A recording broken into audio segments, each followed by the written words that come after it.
క్రీస్తునాథుని యందు మిక్కిలి ప్రియ సహోదరి సహోదరులారా, 12వ సామాన్య ఆదివార వాక్యోపదేశానికి మీ అందరికీ స్వాగతం. నేటి ప్రధాన సందేశం భయపడకు, దేవునిపై నమ్మకాన్ని ఉంచు. ఈనాడు మన సమాజంలో మనుషులను వేధిస్తున్న అతిపెద్ద శత్రువు భయం. భవిష్యత్తును గురించిన భయం, ఆర్థిక ఇబ్బందుల గురించిన భయం, అనారోగ్య సమస్యల భయం, చివరికి మరణ భయం. ఇలాంటి భయాందోళనల మధ్య కొట్టుమిట్టాడుతున్న మనకు నేటి దేవుని యొక్క వాక్యం ఒక అమూల్యమైనటువంటి సందేశాన్ని, భరోసాను, ధైర్యాన్ని ఇస్తుంది. నేటి పరిశుద్ధ గ్రంథ పఠనాల ద్వారా దేవుడు మనకు ఇస్తున్నటువంటి సందేశం, భయపడకు, దేవునిపై నమ్మకాన్ని ఉంచు అని. యెషయా గ్రంథము 41వ అధ్యాయము 10వ వచనం, నీవు భయపడకుము, నేను నీకు తోడయుందును, నీవు దిగులు పడకుము, నేను నీకు దేవుడను, నేను నీకు బలమునొసగి నిన్ను ఆదుకొందును, నా శక్తితో నిన్ను కాపాడుదును అని దేవుడు మనకు అభయాన్ని ఇస్తూ ఉన్నారు. అలాగే ద్వితీయోపదేశ కాండము 31వ అధ్యాయము 6వ వచనం, ధైర్య స్థైర్యములను అలవరుచుకొనుడు, మీరు వారిని చూచి భయపడవలదు, ప్రభువు మీకు బాసటయ్యి ఉండును, ఆయన మిమ్ము చేయి విడుచువాడు కాదు అని చదువుతూ ఉన్నాం. మరియు పౌలు తిమోతికి రాసిన 2వ లేఖ 1వ అధ్యాయం 7వ వచనంలో ఇలా చదువుతున్నాం, దేవుడు మనకు పిరికితనము గల ఆత్మను ఇవ్వలేదు, ఆయన మనకు శక్తి, ప్రేమ, ఇంద్రియ నిగ్రహము గల ఆత్మనే ఇచ్చెను అని చదువుతూ ఉన్నాం. ప్రియ సహోదరి సహోదరులారా, పరిస్థితులు మనకు ఎంత విరుద్ధముగా ఉన్నా, శత్రువులు మనల్ని ఎంతగా చుట్టుముట్టినా, మన సృష్టికర్త అయిన సర్వేశ్వరుడు మన పట్ల శ్రద్ధ కలిగి ఉన్నాడని విశ్వసించటమే నిజమైనటువంటి క్రైస్తవ జీవితం. దేవుడు మన తల వెంట్రుకలను సైతము లెక్కించి ఉన్నాడనే సత్యాన్ని మన మనసుల్లో ఉంచుకొని మరి ఈనాటి దేవుని యొక్క సందేశంలోనికి శ్రద్ధతో, భక్తితో, విశ్వాసముతో ప్రవేశిద్దాం. ఈనాటి మొదటి పఠనాన్ని ఇర్మియా గ్రంథము నుండి ఆలకిస్తూ ఉన్నాం. ఇర్మియా ప్రవక్త దైవ సందేశాన్ని ప్రకటించుటలో తనకు ఎదురైనటువంటి సవాళ్ళు, తనకు ఎదురైనటువంటి వ్యతిరేకతపై తన నిరాశను, వేదనను వ్యక్తపరుస్తూ ఉన్నాడు. కష్టాలు, బాధలు, వ్యతిరేకత ఉన్నను దేవునిపై తన నమ్మకాన్ని, విశ్వాసాన్ని చివరికి ఇర్మియా ప్రవక్త ఘనంగా, స్పష్టంగా చాటి చెప్పాడు. దేవుడు తనతో ఉన్నాడని, తనకు బలాన్ని చేకూరుస్తూ శత్రువుల బారి నుండి కాపాడుచున్నాడని ఇర్మియా ప్రవక్త తెలియజేస్తూ ఉన్నాడు. దేవుని యొక్క రక్షణ, విశ్వసనీయతపై అచంచలమైనటువంటి నమ్మకాన్ని ఉంచి దేవుణ్ణి బలాఢ్యుడుగా, వీరుడుగా ఇర్మియా ప్రవక్త గుర్తిస్తూ ఉన్నాడు. ఘోరమైనటువంటి కుట్రల నుండి, దుర్మార్గుల చేతుల నుండి దేవుడు ఇర్మియాను విడిపించటం జరిగింది. కష్టాల సమయంలో దేవునిపై ఆధారపడాలని మనకు ఈరోజు ఇర్మియా ప్రవక్త యొక్క జీవితం మనకి సూచిస్తుంది.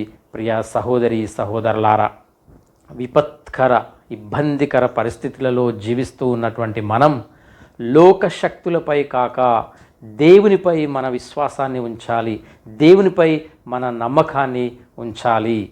కష్టాల సమయములో విశ్వాసాన్ని స్థిరముగా ఉంచుకొని పట్టుదలతో ఉండాలని ఇర్మియా ప్రవక్త యొక్క జీవితం ఈరోజు మనకి నేర్పిస్తుంది. పునీత అల్ఫోన్సస్ లిగోరి గారు బోధించినట్లుగా, దేవుని సంరక్షణ ఎంత గొప్పదంటే మన తల వెంట్రుకలను కూడా లెక్కపెట్టిన దేవుడు మనకు అనుమతించే ప్రతి కష్టంలోనూ ఒక మేలును దాచి ఉంచుతాడు అని. ప్రియ సహోదరి సహోదరులారా, ఇర్మియా ప్రవక్త వలనే దావీదు కూడా శత్రువుల సైన్యాన్ని చూసి భయపడలేదు, సమస్యను చూసి భయపడలేదు, శ్రమను చూసి, ఇక్కట్టును చూసి, తనకు ఎదురుగా ఉన్నటువంటి సమస్యను చూసి ఆయన భయపడలేదు. ఎందుకంటే సైన్యములకు అధిపతి అయిన ప్రభువు తనతో ఉన్నాడు అని దావీదు దృఢంగా నమ్మాడు. ఇజ్రాయేలు సైన్యమంతా గొల్యాతు అనే రాక్షసుడిని చూసి భయముతో వణికిపోతూ ఉన్నప్పుడు చిన్నవాడైన దావీదు మాత్రం శారీరక బలాన్ని చూసి భయపడలేదు. దావీదు సౌలుతో అంటూ ఉన్నాడు, ఈ ఫిలిస్తీయుని గూర్చి ఎవ్వరూ భయపడనక్కరలేదు అని ధైర్యంగా చెప్పాడు. లోకం మనల్ని చూసి భయపెడుతున్నప్పుడు మన వెనుక ఉన్న దేవుని యొక్క శక్తిని చూసి, మన వెనుక ఉన్న దేవుని యొక్క హస్తమును చూసి మనము ఎంత పెద్ద సమస్య అయినా మనకి అప్పుడు చిన్నగా కనిపిస్తుంది. ప్రియ సహోదరి సహోదరులారా, ఒక కుమ్మరి మట్టి కుండను తయారు చేసేటప్పుడు పైన దెబ్బలు కొడుతున్నట్లుగా అనిపించిన లోపల నుండి తన చేత్తో ఆ కుండకు ఆధారాన్ని ఇస్తూ ఉంటాడు. దేవుడు కూడా మన శ్రమలలో, మన సమస్యలలో, మన బాధలలో ఆయన హస్తం మనకు ఎప్పుడు కూడా ఆధారంగా ఉంటుంది. విపత్కర పరిస్థితులలో జీవిస్తున్న మనం లోకశక్తులపై కాక దేవునిపై నమ్మకం ఉంచాలి. వ్యాపారంలో నష్టం వచ్చినప్పుడు, ఉద్యోగం ఊడిపోయినప్పుడు నిరాశపడకుండా ఇర్మియా వలె దేవుడిని బలాఢ్యుడైన వీరుడుగా గుర్తించి మనం ఆయనకు పట్టుదలతో ప్రార్థన చేయాలి. ప్రియ సహోదరి సహోదరులారా, ఇక రెండవ పఠనం దేవుని రక్షణ పాప విముక్తిని గూర్చి మనకు తెలియజేస్తుంది. ఆదాము చేసిన ఒక్క పాపం వలన లోకమంతటికి మరణం సంభవించింది. దేవుని సహవాసము నుండి దూరం చేసింది. కానీ క్రీస్తు ఇచ్చిన ఉచిత కృప అంతకంటే ఎంతో గొప్పది.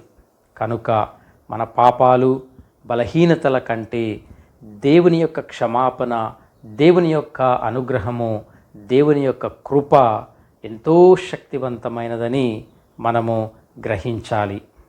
ప్రియ సహోదరి సహోదరులారా, శ్రీ సభ బోధన ప్రకారం, సత్యోపదేశం 402 ప్రకారం పాపం మనలను ఆత్మీయంగా బలహీనపరచవచ్చు.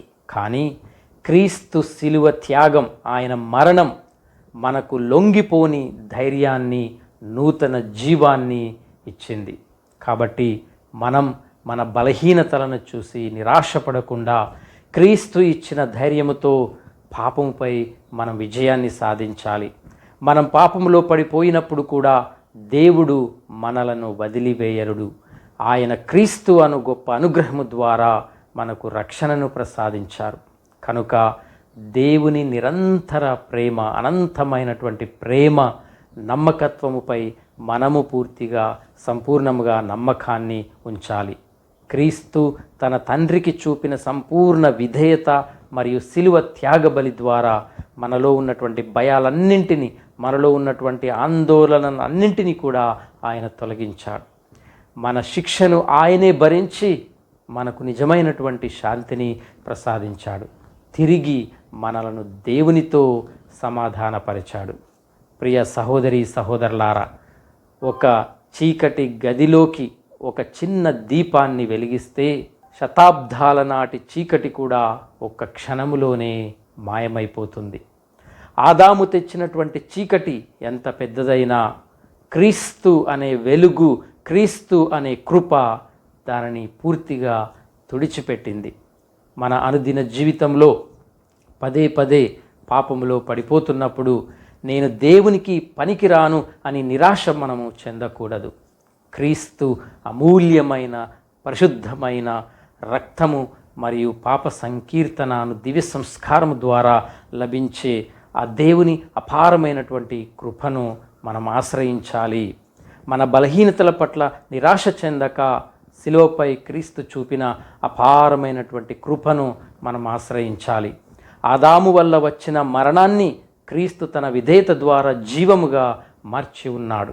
కాబట్టి భయాలను వీడి దేవుడు మనకు ప్రసాదించిన నూతన జీవాన్ని, శాంతిని అనుభవిస్తూ ఆయనతో మనం సఖ్యత కలిగి జీవించాలి. ఆయనతో సమాధానపడుతూ మనము జీవించాలి. పునీత 2వ జాన్ పాల్ గారు ఆయన జగద్గురువులుగా బాధ్యతలు స్వీకరించినప్పుడు తన మొదటి ప్రసంగంలో ప్రపంచానికి ఇచ్చినటువంటి సందేశం, భయపడకండి, క్రీస్తు కొరకు మీ హృదయ ద్వారాలను తెరవండి అని. జాన్ పాల్ గారు అణచివేతలను, అనేక బెదిరింపులను ఎదుర్కొన్నారు, కానీ ఎప్పుడూ భయపడలేదు. మనం క్రీస్తుకు మన హృదయాలలో చోటిచ్చినప్పుడు లోకంలోని ఏ శక్తి కూడా మనల్ని భయపెట్టలేదు. ప్రియ సహోదరి సహోదరులారా, నేటి సుశేష పఠనాన్ని మనము ధ్యానించుదాం. దైవరాజ్యమును, క్రీస్తు సువార్తను ప్రకటించుటలో, క్రీస్తుకు సాక్ష్యమిచ్చుటలో మనము ఎవరికి భయపడకూడదు అని నేటి సుశేష పఠనం మనకి స్పష్టంగా తెలియజేస్తుంది. అప్పటికే ప్రభువు శిష్యులతో తాను పొందబోవు హింసల గురించి, శ్రమల గురించి, మరణము గురించి ప్రస్తావించారు. అయినప్పటికీ శిష్యులు ధైర్యముగా ఉండాలని ప్రభువు వారిని కోరారు. వారి విశ్వాసము, వారి విధేయత, సహనము, పట్టుదల వారిని వెలుగులోనికి నడిపిస్తుందని ప్రభువు వారికి బోధించారు. క్రీస్తుకు సాక్ష్యమివ్వడం మనందరి జ్ఞానస్నానము యొక్క పిలుపు. అయితే ప్రియ సహోదరి సహోదరులారా, ఈ సాక్ష్యమివ్వడంలో, క్రీస్తు కొరకు జీవించడంలో హింసలు కూడా మనం ఎదుర్కోవలసి ఉంటుంది. భయం ఆశలోనికి నడిపించాలి. క్రీస్తు శిలువ మనకు గొప్ప ఆదర్శము కావాలి. శిలువను ఆలింగనము చేసుకొని శత్రువులను క్షమించటం వలన మరణ భయం మన నుండి తొలగిపోతుంది. క్రీస్తు బోధించు విషయములనెల్లా వెలుతురులో మనము బాహటంగా బోధించాలి, ప్రకటించాలి. క్రీస్తుకు సాక్షులుగా ఉండాలి. ఇంటి పై కప్పున ఉండి మనము క్రీస్తు స్వార్థను ప్రకటించాలి. శరీరమును మాత్రము నాశనము చేయగలిగి ఆత్మను నాశనము చేయలేని వారికి మనము ఎప్పుడూ భయపడకూడదు. ఆత్మను, శరీరమును కూడా నరక కూపమున నాశనము చేయగల దేవునికి మాత్రమే మనము భయపడాలి.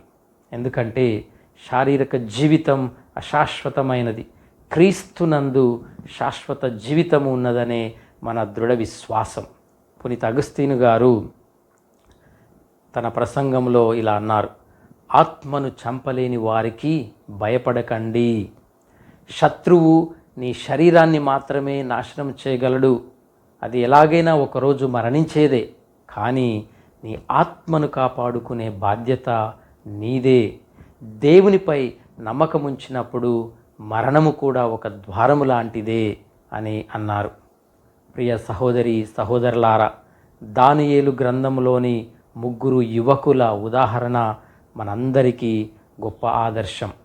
రాజు ఆ 3 చంపివేస్తాను, అగ్నిగుండంలో పడవేస్తాను అని భయపెట్టినా వారు ఆత్మను నరకంలో పడేయగల దేవునికి మాత్రమే భయపడి దైవభీతి కలిగి వారు అక్కడ నిలబడ్డారు. షడ్రకు, మేషకు, అబెద్నేగో అనే 3 యువకులు నెబుకద్నెజర్ రాజు నిలబెట్టిన బంగారు విగ్రహానికి నమస్కరించటానికి వారు నిరాకరించారు. అప్పుడు రాజు మండే అగ్నిగుండంలో పడవేస్తానని వారిని బెదిరించాడు. సుశేష పట్టణంలో యేసు ప్రభు చెప్పినట్లుగా శరీరము మాత్రము నాశనము చేయగలి ఆత్మను నాశనము చేయలేని వారికి భయపడకూడదు అనే మాటకు వీరు నిలువెత్తు రూపాలు, ఆదర్శం. వారు రాజుతో ఈ విధముగా అన్నారు: మేము సేవించుచున్న దేవుడు మమ్మను తప్పించగల సమర్థుడు. ఒకవేళ ఆయన తప్పించకపోయినా మేము నీ దేవుళ్ళను పూజింపము అని ప్రాణభయం లేకుండా సాక్ష్యం ఇచ్చారు. దేవుడు వారిని అగ్నిలో కాపాడడమే కాక వారికి తోడుగా 4వ వ్యక్తి రూపంలో వారితో నిలబడ్డాడు, వారిని రక్షించాడు. ప్రియ సహోదరి సహోదరులారా, పవిత్రాత్మ ఫలాలలో దైవ భీతి ఒకటి. ఇది లోక సంబంధమైన భయము కాదు, దేవునిపై ఉన్న అమితమైన ప్రేమ వల్ల ఆయనకు ఎక్కడ దూరం అయిపోతామో అనే గౌరవపూర్వకమైన భయం. మన ధైర్యం దేవునిపై మనకున్న విశ్వాసము నుండి వస్తుంది. ప్రతి ఒక్కరికి దేవుడు విలువని ఇస్తాడు. మన తల వెంట్రుకలన్నీ లెక్కింపబడి ఉన్నవి అంటే దేవుడు మన వైపు ఉన్నాడని, దేవుడు మన గురించి క్షుణ్ణముగా ఎరిగి ఉన్నాడు అని అర్థం. శత్రువుల బారి నుండి మనలను కాపాడుటకు దేవుడు సమర్థుడు, ఎల్లప్పుడూ సిద్ధముగా ఉన్నాడు అని అర్థం. దేవుని దృష్టిలో మనం ఎంతో విలువైన వారము అని అర్థం. ప్రియ సహోదరి సహోదరులారా, సముద్రములో పెద్ద తుఫాను వచ్చి పడవ మునిగిపోతుంటే శిష్యులు మరణ భయంతో అరుస్తూ యేసు ప్రభువును నిద్రలేపారు. యేసు వారిని చూసి, అల్ప విశ్వాసులారా, మీరెందుకు భయపడుచున్నారు అని వారిని గద్దించాడు.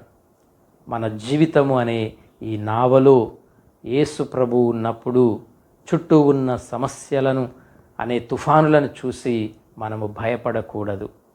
ఆయన ఒక్క మాటతో తుఫానును శాంతింపచేయగలడు అని దృఢముగా మనం విశ్వసించుదాం.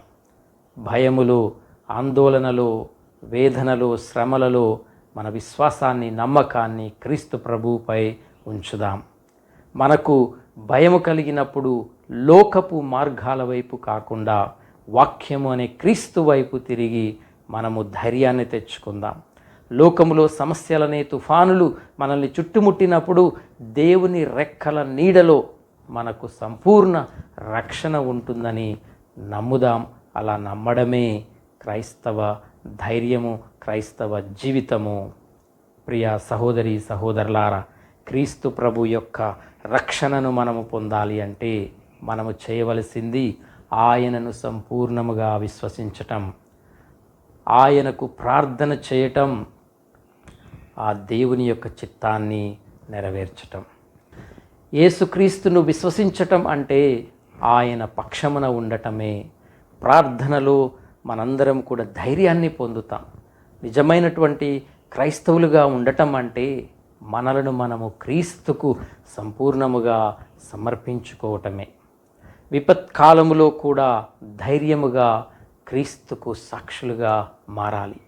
మనం నిజముగా క్రీస్తుకు సాక్షులుగా ఉండాలి అంటే శ్రమలను ఎదుర్కోవలసినదే. అంధకార సమయంలో దేవుడు మనతో వెలుగుగా ఉన్నాడని మనం దృఢంగా విశ్వసించుదాం. క్రీస్తు పొందిన శ్రమలు శ్రీసభలో ఎప్పటికీ ఉంటాయి. భయపడకుడు అన్న క్రీస్తు మాటలు మనకు గొప్ప ఊరటను కలిగిస్తాయి. మనతోనున్న క్రీస్తు సాన్నిధ్యం ఆయన కొరకు ప్రాణాలు అర్పించుటకైనను ధైర్యాన్ని ఇస్తుంది. మత్తయి సువార్త 10:32 ప్రజల ఎదుట నన్ను అంగీకరించు ప్రతి వానిని పరలోకమందున్న నా తండ్రి సమక్షమున నేను అంగీకరింతును అని ప్రభు మనందరికీ కూడా అభయాన్ని ఇచ్చాడు. ప్రభు ఇచ్చినటువంటి ఈ వాక్యము మనలో ధైర్యాన్ని నింపుతుంది. ప్రియ సహోదరి సహోదరులారా, నేటి సాంకేతిక డిజిటల్ ప్రపంచంలో ప్రతి వస్తువుకు ఒక బార్కోడ్ లేదా ట్రాకింగ్ ఐడి ఉంటుంది. ఒక సాధారణ కంపెనీనే తన వస్తువుల గురించి అంత జాగ్రత్త తీసుకుంటే సృష్టికర్త అయిన దేవుడు మన శారీరక మానసిక బాధలను, మన కన్నీటి చుక్కలను ఎంత క్షుణ్ణంగా గమనిస్తూ ఉంటాడో మనం ఊహించుకోవచ్చు. మనల్ని ఆయన అరచేతిలో చెక్కుకున్నాడు. యెషయా గ్రంథము 49:16. మరి నేటి ఆధునిక ప్రపంచంలో క్రీస్తుకు సాక్ష్యం ఇవ్వటం అంటే కేవలం ప్రాణాలు అర్పించటం మాత్రమే కాదు. మనం పనిచేసే ఆఫీసుల్లో, ఇతర చోట్లలో స్నేహితుల మధ్య అవినీతికి లొంగకుండా ఉండటం, నీతిగా, న్యాయముగా, విశ్వాసంగా జీవించటం, ప్రేమగా జీవించటం, ఇతరులు క్రీస్తును విమర్శిస్తున్నప్పుడు మౌనంగా ఉండకుండా సత్యాన్ని ధైర్యంగా ప్రకటించటం, సోషల్ మీడియాలో క్రైస్తవ విలువలను ప్రోత్సహించటం కూడా ఒక రకమైనటువంటి సాక్ష్యమే. ప్రియా సహోదరి సహోదరులారా, మరి నేడు మనకు ఉన్నటువంటి భయాలు ఏమిటి?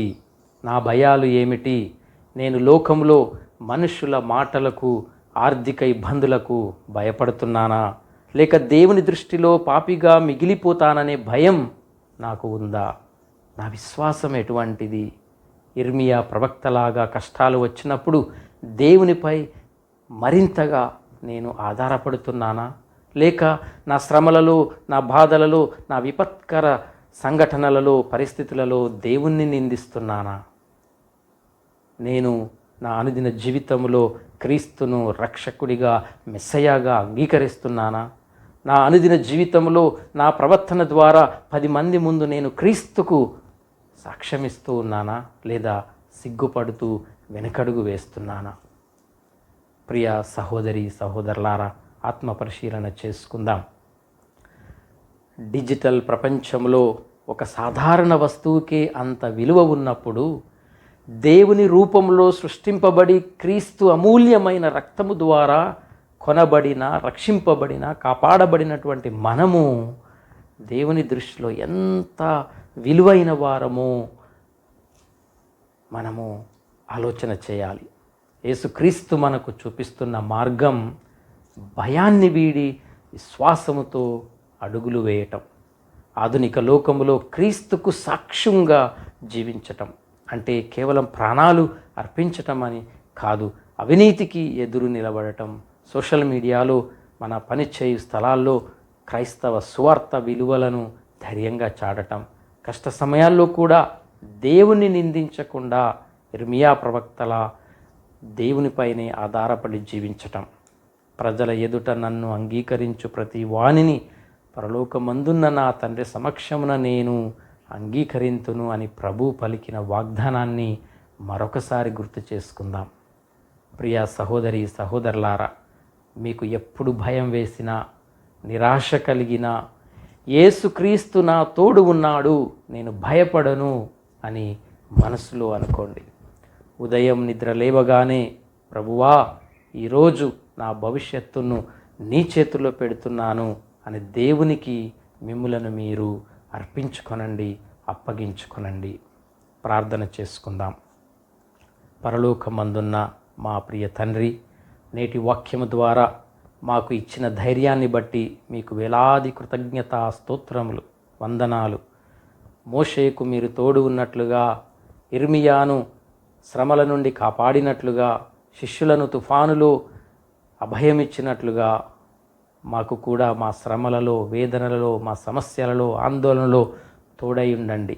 మా ఆర్థిక, అనారోగ్య, కుటుంబ భయాలన్నిటినీ నీ సిలువ చెంత, నీ పాదముల చెంత, నీ తిరుహృదయము చెంత సమర్పిస్తున్నాము.